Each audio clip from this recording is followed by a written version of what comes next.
SEC games? He beat Texas A&M in overtime. I'm going to. No problem with that. You know, Franklin was in the semifinals last year. Kelly, in his 3+ years, had won double-digit games twice. Hey, Auburn, go out and get one of those guys. Yeah. I mean, I really would. I mean, I was on Sirius XM before the firing happened, and Dari Noko, you know, they do a Sunday show, so they've had to experience these Sunday scaries. And they were like, I would ask you if you think Hugh Freeze is going to get fired today, but Jim, we know he is, and it's going to be immediately after this show ends because it never happens before this show ends. He goes, by 12 Eastern, 11 Central, sometimes before the afternoon is when the firing will happen. And I said, well, it probably should, guys, because on what you're talking about is more than James Franklin. Hugh Freeze deserved to be fired more than James Franklin. Yes. Hugh Freeze deserved to be fired more than Brian Kelly. And you could make a case more than Billy Napier. I mean, so yeah. Catch up on all of today's Next Round on demand through the podcast platform of your choice. Apple, Spotify, iHeart, or Google Podcasts. Wherever you listen, always like, follow, subscribe, and turn on automatic downloads so you never miss any part of the Next Round. It's bow time. Tired of choosing between sweet and savory? Why not have both? Introducing Bojangles' new chicken and bowberry waffles. The bold Cajun chicken filet you love, now drizzled with a bowberry honey glaze and sandwiched between two warm waffles. Which means your favorite meal of the day just met your new favorite dish. And lucky for you, it's served all day. But it's only here for a limited time, so try chicken and bowberry waffles at Bojangles today. It's bow time.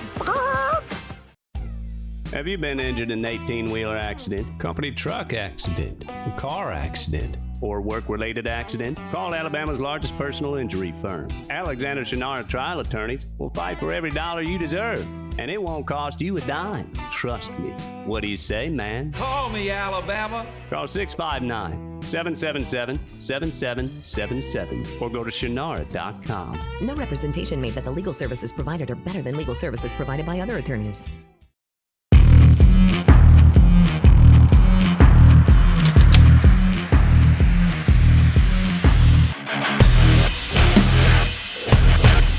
So I was going to start in the NFL, a little Week 9 recap. We'll get to that in a minute. But you heard us, as Brock Hewart comes on right here on Unlocked, you heard us talking a little bit about the Hugh Freeze Auburn situation. So immediately I will go to a fresh point of view in your studio there. Is this – so it's normally trying to look to your 5 o'clock. You're normally flipped around – with that wall behind you? Yeah, I moved it around today. Moved it around. I mean, college football is just moving and shaking, Lance. I thought I'd let you see some of Molly's handiwork. My wife, an interior designer. Are your daughters twins? See, not twins. Okay. No, that was there a couple years ago. Not twins. Both tall, both blonde, but not twins. And then, you know, I wanted to do this because I got the retro Seahawk helmet down there, which was on full display. I can't. I said something. Man. I told girlfriend last night, I said, I'm not going to say it on the air because I am so superstitious, but I said it earlier, but I'll come back to that when we get to the NFL. Let's start with the Auburn situation, and I want to get to the Big Ten because there's some crazy scenarios. You saw one of these teams that we will talk about in person on Saturday night, but let's start first. Hugh Freeze is out 6-16 in the SEC. I saw you shaking your head because you heard me say 10 one-possession SEC games. He was 1-9 in those. Yeah. He talks about being close, but we are in year 3, and as much as I say I didn't agree with Franklin, I didn't agree with Kelly, I don't have a problem with Hugh Freeze being fired. Timing, you can talk about in season, out of season, all that kind of stuff, but it was going to happen sooner or later. Well, and kind of like the NFL, if you're going to continue with that parallel, Lance, and I think we will more and more in college football, and especially in the SEC and the Big Ten and these power conferences with their budgets and their payrolls and their salary caps, you got to get right. You got to get it right at quarterback. I mean, you just do.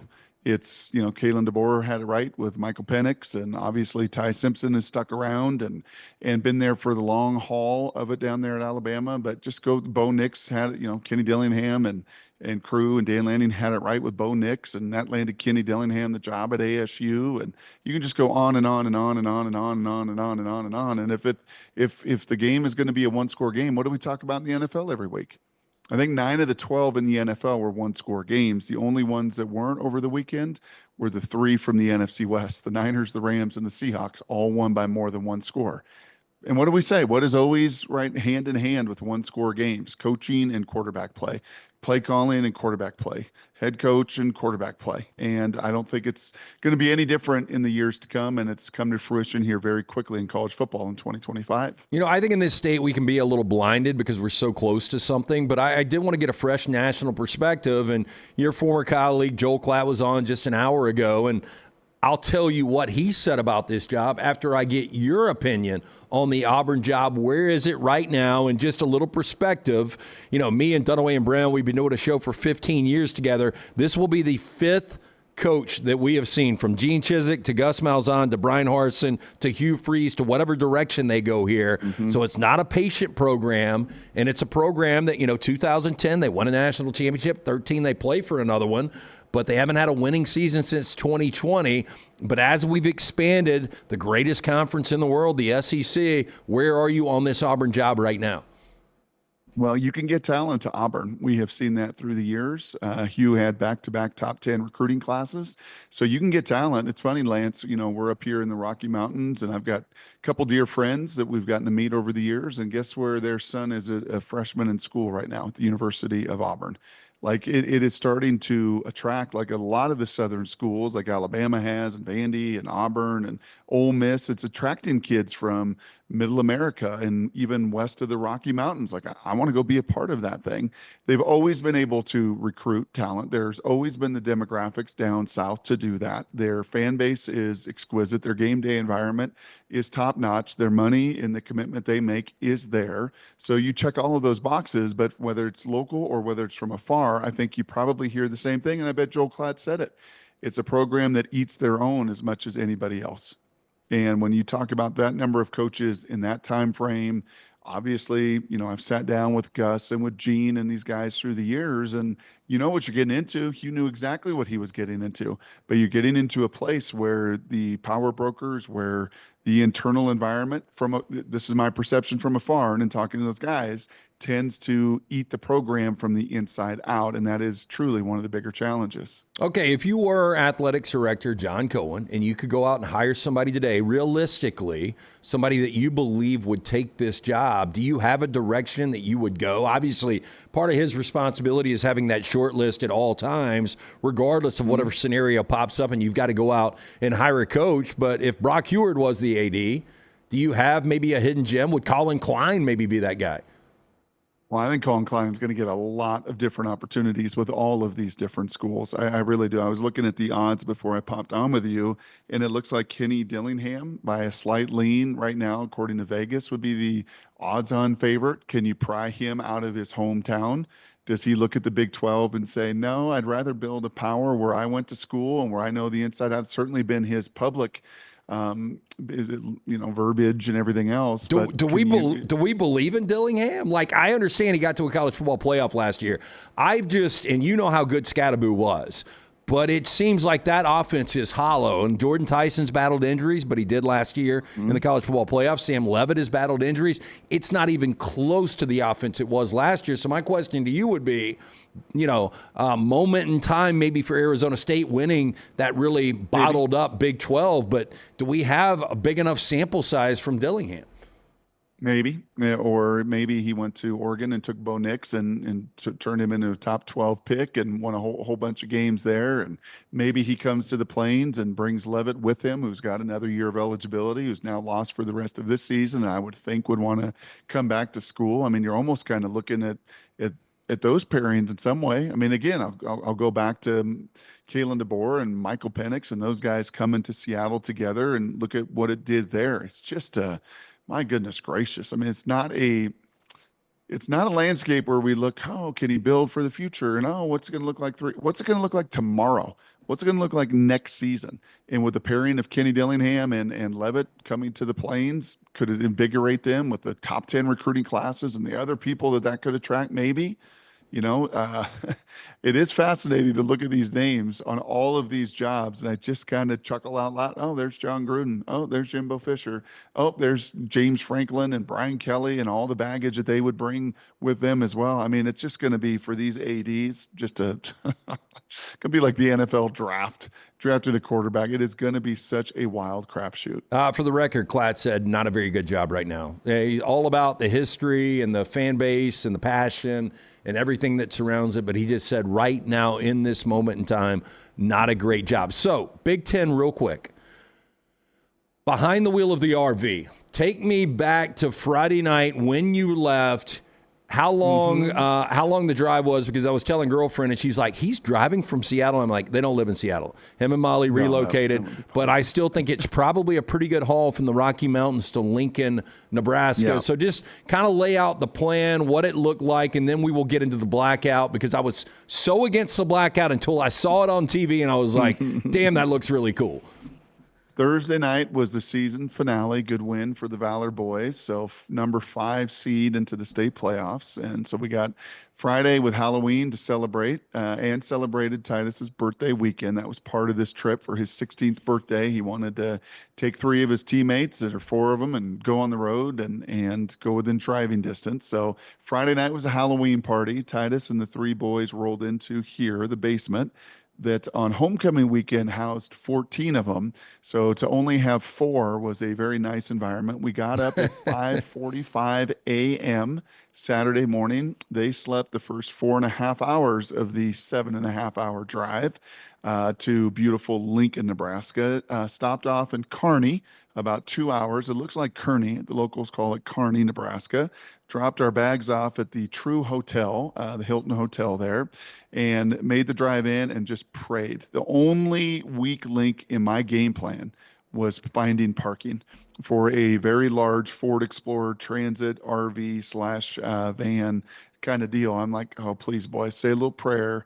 And sweet talked a gal and her husband, and slipped him a Benjamin for a nice spot within walking distance of the stadium. Backed that sucker up. Got to the game a couple hours early. It was a big time recruiting weekend, Lance. There were some big time dudes. Titus and his teammates knew a few of them, like, oh, that's a kid from the Bowles School. He's a 5-star. Georgia offered him. And, oh, that's a tight end. And, oh, that's a tackle. And, oh, that's a receiver from L.A. Like, they had Nebraska and Matt Rule. This was their big recruiting weekend. And they put on and rolled out the carpet and put on quite a show. I have told Molly, my wife, that I could be a trucker after this experience, and then turning around the next day and driving those 7.5 hours home. I don't think I could. My back couldn't do it. I would eat. I would weigh 400 pounds. I would be a slob, so there'd be no chance. And those are the outside the scene, inside the scene, Lance. Bro, it was incredible.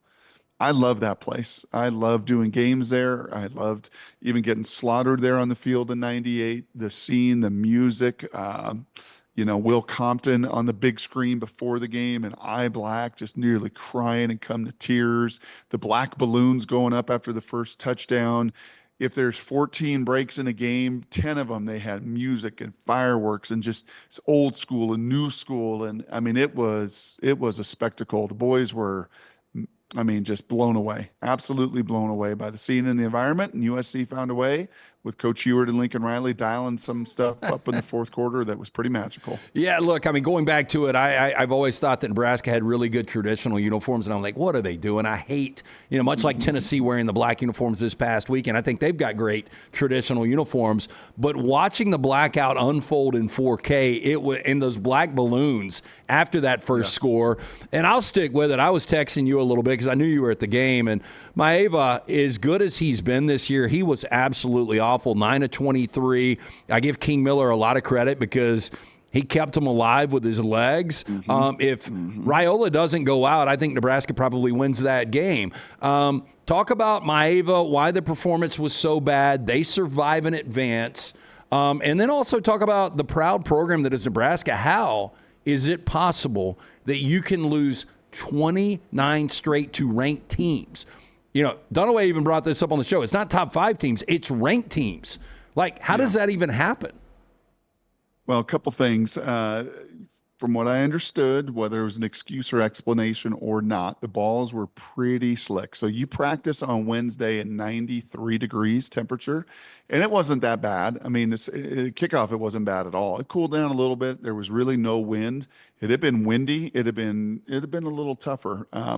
But yeah, I think the balls were a little out of whack, a little waxy, a little slick, and they kind of corrected that through halftime, and you did see whether that's a placebo, a mental thing or not. You did see the accuracy certainly improve in the second half of play. You know, as for Nebraska, it was interesting, Lance. Probably my favorite part of the whole weekend with the kids and the scene and the recruiting was actually Matt Rule about an hour before kick. So the way Nebraska has their setup right under the stands off one end zone is kind of a player's lounge and food and all of that for recruiting. And then you walk out, you know, right where the players do as well onto the field. And about an hour before kick, Matt Rule came in. And again, this was a big recruiting weekend. There's probably 150 people in there between parents and friends and agents and players and yada, yada, yada. And he was tremendous. I mean, it was like the most genuine, authentic, and just kind of said, hey, listen, boys, like I had to make a decision this week, you know, for me and my family. You guys are all going to make your decisions and make them for the right reasons. I made it here and we're committed here, and I'm not going back to my home of Penn State that everybody thought I would, because I love the people here. And these people genuinely do care inside and out. But I think a big reason why that streak has happened is just flat out their talent level hasn't been what many, not all, but many of their peers that they've gone up against. They just have not been able to get some of these 5 stars and 4 stars that were from Maryland and from Georgia and from Florida and from Texas and from California that were in there this weekend.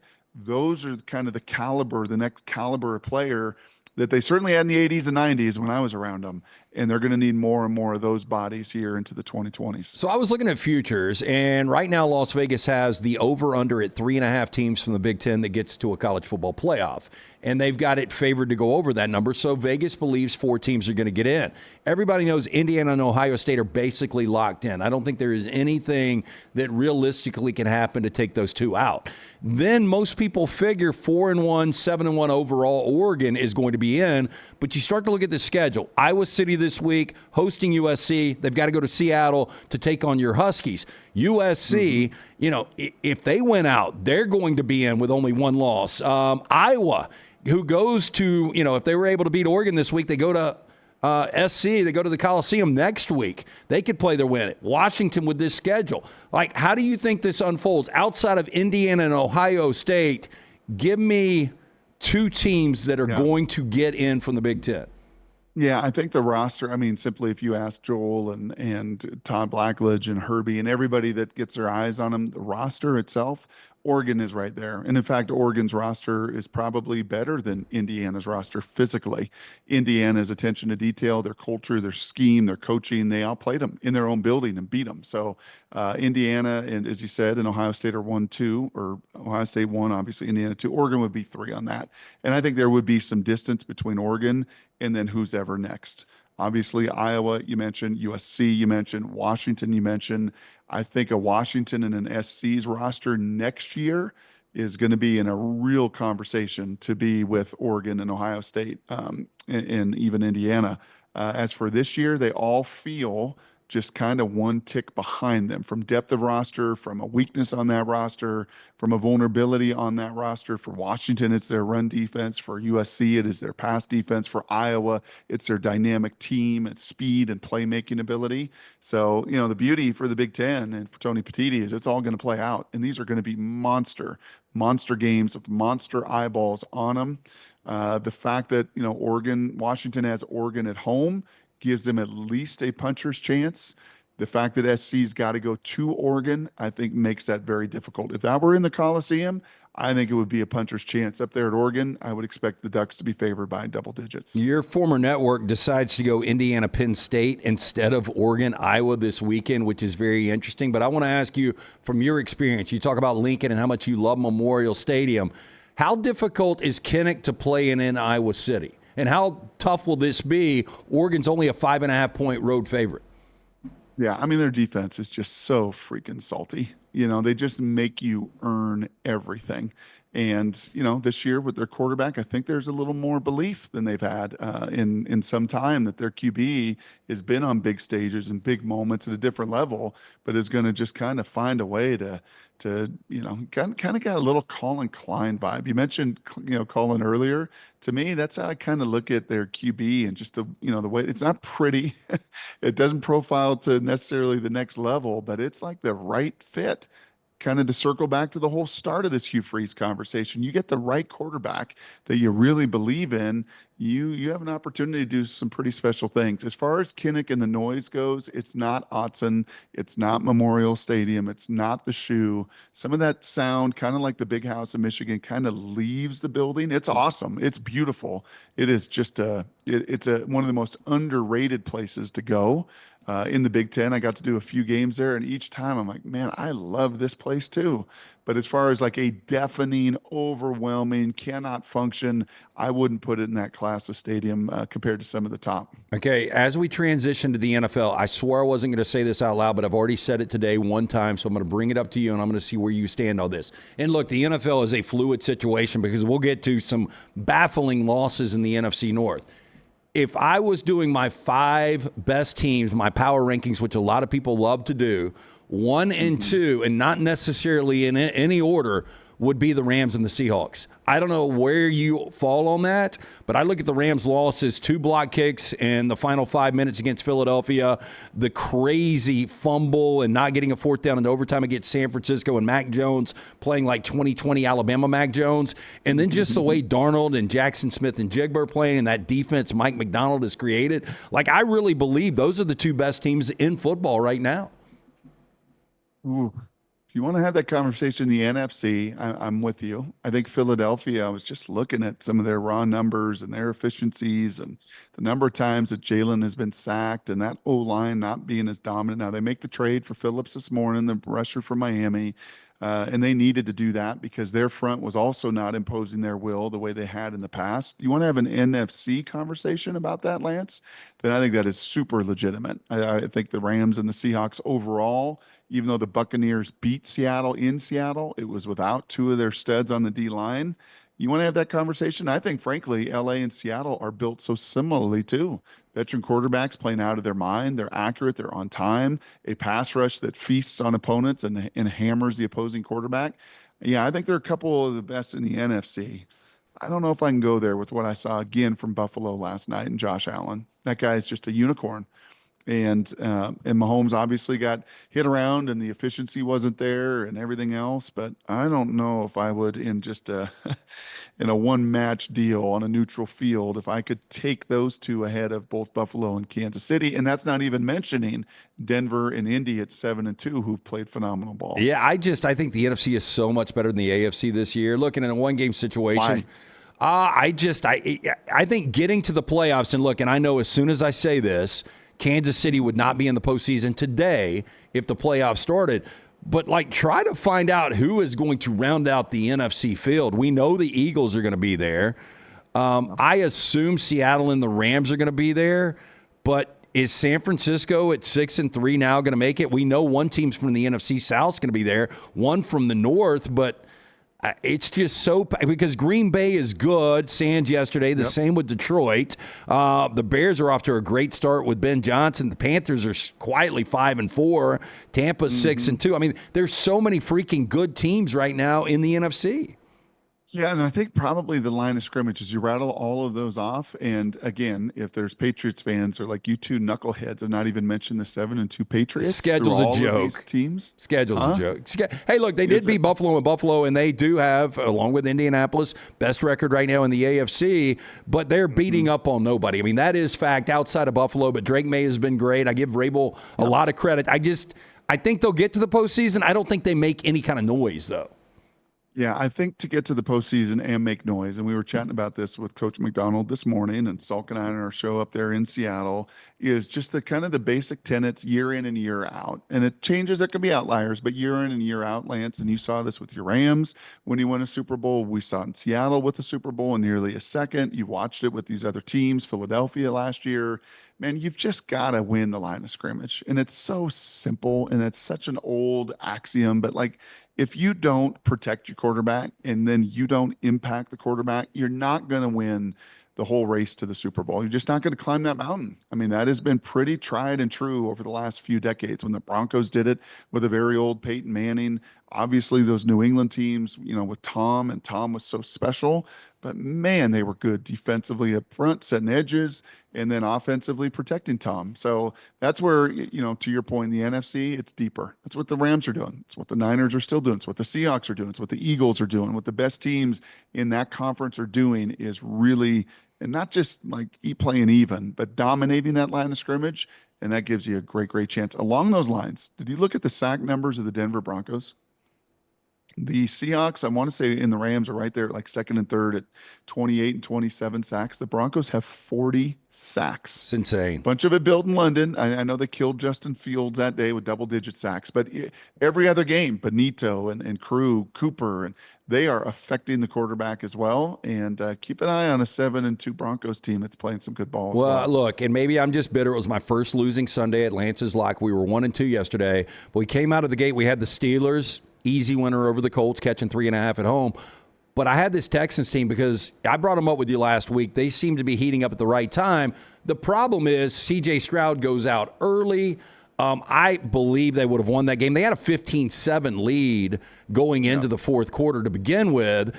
They kicked 5 field goals yesterday. And I think with C.J. Stroud, they would have found a way to maybe make one of those field goal, those red zone possessions. They turned it into 7 instead of 3. Give Denver a lot of credit. But without Stroud going down, I think the Texans probably win that game. I think so. And they're playing great defense, and their front is just filthy, but they can't protect, and that obviously happened on a slide, kind of like Jaden's injury happened on a scramble as well. So it wasn't like it was just in the pocket and guys are just getting hammered and battered. But yeah, their O-line is bad. There's just a lot, Lance. There is a lot of bad offensive lines. And if you were to say, kind of what separated Seattle this year, how are they 6-2? How are they with the Rams? Point differential so well, the two best in the NFC. It is they finally kind of pivoted. They didn't just pivot with Geno and DK. They pivoted on their offensive line. And after years and years and years of feeling like, that's too much value. I can't take a first-round guard, or, I can't take first-round guy. I can't pay guys. Let's just kind of get some older people and make it work. They said, we're not doing that. We're going to go young. We're going to go athletic. They are protecting Sam Darnold. Dude has been sacked 9 times in 8 games. 9 times in 8 games. Russell and Geno had years where they were sacked 50 times behind older, decrepit offensive lines and guys that couldn't get the ball out. So, yeah, Sam and Stafford right near the top of the list. I think Sam's been sacked 10 times in 8 games. Sam Darnold's been sacked 9 times in 8 games. Protecting your quarterback, priority number 1. And by the way, if I had an MVP vote, Matthew Stafford would be number 1 for me and Darnold would be number 2 right now. I think both of those guys have been that good up until this point. And I can't wait. I said this earlier and I've talked to you about it. I am going to SoFi for the first time ever in 2 weeks, and I get to see that matchup. And I got a bad feeling Seahawks, because Sean McVay owned the old Seahawks with Pete Carroll. Probably different era, but that's going to be a really difficult game. On paper, one of the worst matchups going into it yesterday was Jacksonville and the Raiders. It was blah. And going into half, it was 6-0 Vegas, and then they roll out Cam Little to attempt a 68-yard field goal, and he made it. Like, you've been playing football a long time. You're coaching now. Your kids play. I don't know if you've ever seen a kick close to what Cam Little made yesterday. No, it's insane. And when McAfee does, their kicks on game day, you kind of get a little chuckle. And I think that's like a 30-yarder.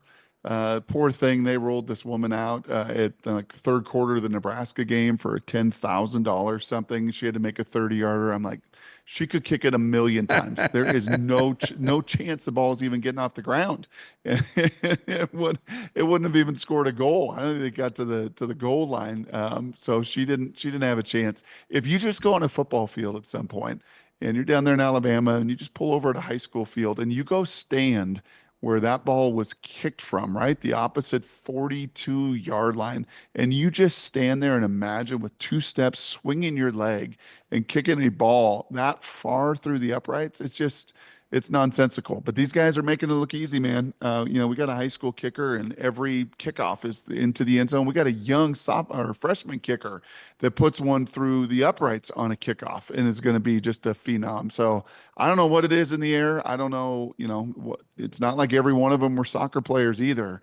But these guys at a younger and younger age, more and more impressive. I am sure at some point in your career you played on a team that had a really, really challenged, not very good defense. I don't know how to explain Cincinnati because I really think even if Burrow was healthy, you can't do much more than Flacco going 470 with 4 touchdowns yesterday and scoring 42 points, but they still lose at home 47-42. How frustrating is that when you've got a defense that you can't trust at all?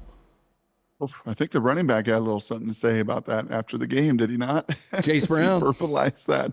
Yes. I think he had enough of what he was watching on the other side. It kind of reminds me, I think it was UTEP, if my memory serves me right, early in my career, and the great Mike Price, who I love to death, had been down there trying to resurrect it. And the guy that followed was an old school, and he's like, man, you don't understand. With 85 scholarships, we had something like 60 offensive players and 25 defensive guys. Like, it was going to be receivers and some linemen. And, they're going to try to outscore people and run the spread and do all of that. And there were just very little resources. But, I mean, come on. You pay T, you pay Higgins, you pay Burrow, you pay those guys, you pay some people up front. Like, what's left? What's left in the kitty for what you got defensively? And if you don't draft and develop incredibly well, and they've not done that component defensively, and their first-round pick, Shamar Stewart, looks like a bust here early this season with a disastrous offseason with no preparation. Yeah, that is that's a brutal unit. And I'm wondering if their D coordinator wishes he was back at Notre Dame calling signals where it was a little bit easier than what he's doing there. Yeah, wow. A complete mess right there. I want to ask you about the NFC North, though, because talking about the power rankings, there's a lot of people, and I saw this last week. Everyone had both Green Bay and Detroit in their top 5. Detroit, as an 8.5-point favorite at home, lose to the Vikings with J.J. McCarthy coming back, and I thought McCarthy was solid. But then the Packers, another head-scratcher, a team that lost to the Browns. Now they lose at home as a 2-touchdown favorite to the Panthers. Do you trust the Lions or the Packers, not just to get to the postseason, but once they're there, to actually win quality games with this inconsistency? Yeah, you'd think the Packers, right? You'd probably lean a little more that way. A significant injury now, unfortunately, to their playmaking tight end. He's going to be lost for the year. They don't scare you to death on their perimeter. I know they finally drafted a first-round wide receiver. Jordan Love's an interesting one to me, Lance. I don't know where you fall on him.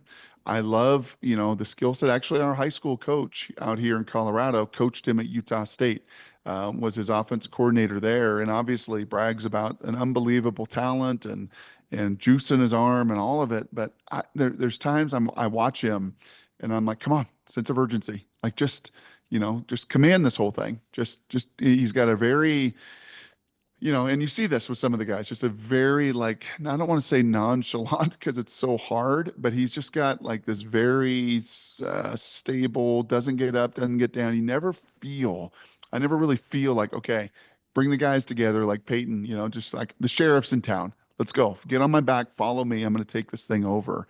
And I've not gotten that sense. And they're super solid defensively, obviously. They do a lot of things very, very well. Jared Goff does, I think, have a little more of that sheriff in town, that pace, that urgency, that tempo. Still some bumps in the road, I think, with their coordinator, and losing Ben Johnson is doing great in Chicago. So Detroit wasn't what they were a year ago. Green Bay should be better, and I'll be looking for Jordan Love to take some of the command of that. Okay, before we get out of here, I want to talk baseball real quick with you because I know your Mariners were unable to get past Toronto in 7 games. I always said, even in a loss as a Dodgers fan, the 2017 World Series was probably the best. Now, I know Houston cheated, but just those games were absolutely incredible. But the Dodgers 9-1 coming into the World Series, it took a full 7. It took every freaking pitch. They talk about the golden pitch, which is one pitch that can decide a Game 7 in the World Series either way. There were 7, I think, of those pitches that were thrown. I don't know how much you got to watch because you were playing truck driver, But I have never, and I was pissed because I didn't want this thing going 7 because I didn't want to give up a football TV on a Saturday night. But it was front and center, and I couldn't get enough. It was the most dramatic 7th game that I have ever seen in my life, and fortunately for Dodgers fans, it went the way of the Dodgers. But what did you just think about that whole World Series and then specifically Game 7? Yeah, just intoxicating, and the whole journey for the Mariners too, getting farther than they ever had and getting 9 outs away from the World Series. And one of our reporters who works at the station is with the team every day. She's like, man, it is so hard. I think that's what you learn about these journeys to the very top of the mountains is just how hard it is to get there, how hard it is, how one pitch, how one play, how one moment can define so many things, right? For legacies and careers.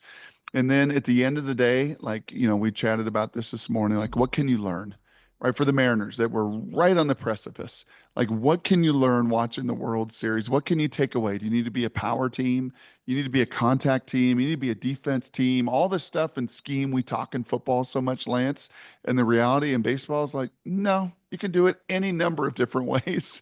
You can have a guy that didn't hit one home run off of a right-hander all year, hit one in the 9th inning against the closer to take the game to extra innings. Crazy. Baseball is so unpredictable in that manner. Having said that, kind of like a Josh Allen and a Mahomes elevates anybody, what Yamamoto did was, Lance, that was on 0 days rest.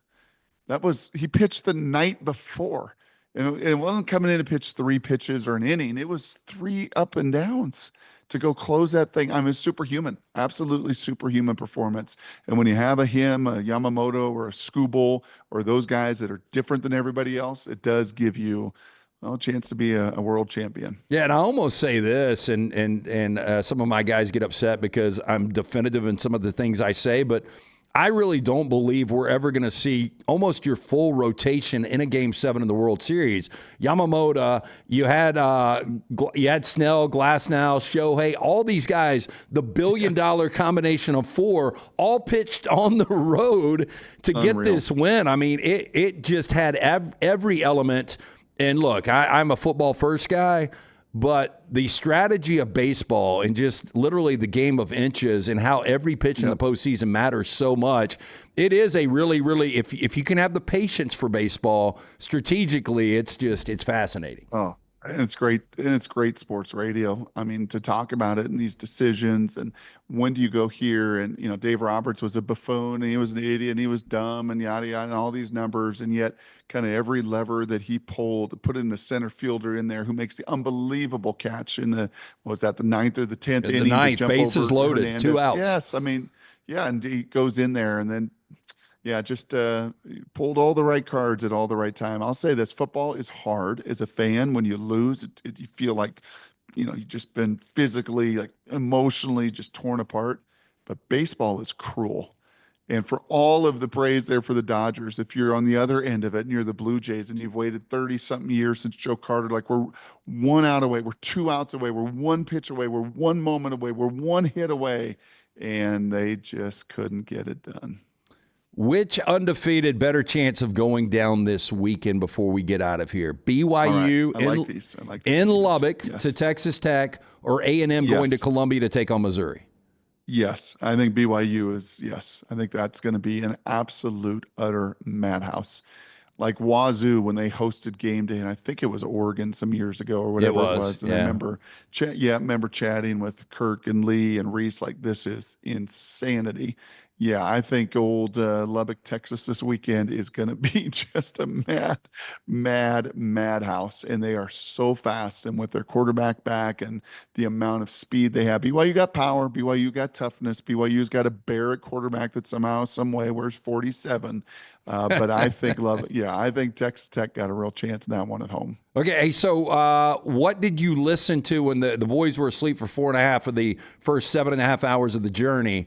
From the Rockies to Lincoln, Nebraska, what were you listening to? Just all game day stuff, and then Sirius XM, different games. I was listening. I was just podcasting the next round. That's what I wanted to hear. Podcasting the next round, getting up to date, caught up, all the good stuff. You guys got a bunch going on down south, man. The SEC is wired. The SEC has always been a really special deal, Lance. But with every one of these games now being one score, they always said, right? They always clamored that, hey, man, we're kind of the third conference in the NFL. With all these one score games now, I think they got more of a stake in that than they've ever had before. We've got a fascinating November coming up, more college football, and we'll continue to talk about it every Monday right here with Brock Heward on Unlocked. We always appreciate the time. Enjoy the week. Playoffs start this weekend. Do you guys have a bye, or you go straight into it? We got a bye this weekend, and then, the first round will be at the time that the old Rams and Seahawks get her going. We don't play on a Sunday, but the same weekend, and I know you'll be down there at SC as well. That's going to be a fun one, man, and you're right, November will be one to remember for sure. Always great stuff. Really appreciate it, brother. Be safe. Enjoy. You got it, Lance. See you, buddy. Always good stuff from our man Brock Heward, NFL, college football, and a little baseball right here on Unlocked.